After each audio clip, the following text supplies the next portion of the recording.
Well, a great win for the Orioles, and again, a very offensive day as they come away 11-5 in 3 consecutive ball games, which the Orioles have had 15 hits, and Chris Davis a big part of that one. Multi-homer ball game in this one. Chris, congratulations on that. We talk about hitting being contagious. Is that's what's going on here in this series against the Rays? Yeah, it seems like it is. I think that we've really kind of been on the brink of this offensive explosion the last couple of series before we came in here. Not necessarily in the results category, but just putting together good at-bats. Seeing pitches, I think in Toronto we made it a point to go up there and make sure that we could get a good pitch in the strike zone to hit and then not miss it. So, it's good to see us put it together, and I'm proud of the guys for hanging in there, battling, and coming through. Yeah, it seems like a common theme. Chris, you had 5 walks here in this series. Of course, 3 home runs, so you're seeing the ball much better. I mean, no secret that is a slow start for you, but nice to see the productivity coming back. Tell us about how you're feeling at the plate right now. I felt pretty good ever since coming back in Atlanta. I felt like really a totally different player, and the last couple of weeks I've done a lot of work coming in here early and just looking at video, looking at little bitty things that I could try to pick up from past years that have allowed me to have some more success. And I think one of the biggest things for me is just opening up a little bit. I got a little bit too squared off, and I noticed that I wasn't picking the ball up all the way to the mitt. So opened up a little bit and just try to go out there and be nice and easy, not try to do too much. And it's paid off for me the last few games. Chris, it's been talked about all year.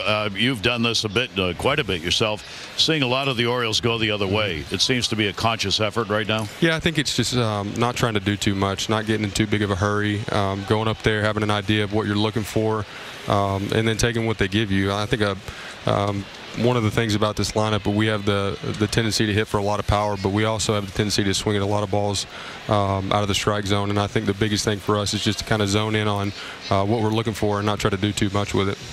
Chris, seems like a lot of things coming together this weekend. The rotation, 4 quality starts, some pretty solid defense, even though there are errors, it seems, made every other day for this team. What do you think the goals are here the last couple months of the season? I think, honestly, it's just to finish up strong. Obviously, this season is nowhere what we wanted it to be, nowhere where we thought we were going to be. But, seeing Manny go, seeing Britt go, and hearing talks about guys possibly being traded to other teams, it can take your focus away from the game a lot of times. But I think this group has done a really good job of just trying to control what they can control and focusing on each game one at a time. And they've done a great job of hanging in there, and thankfully we've been able to turn it around a little bit this last series.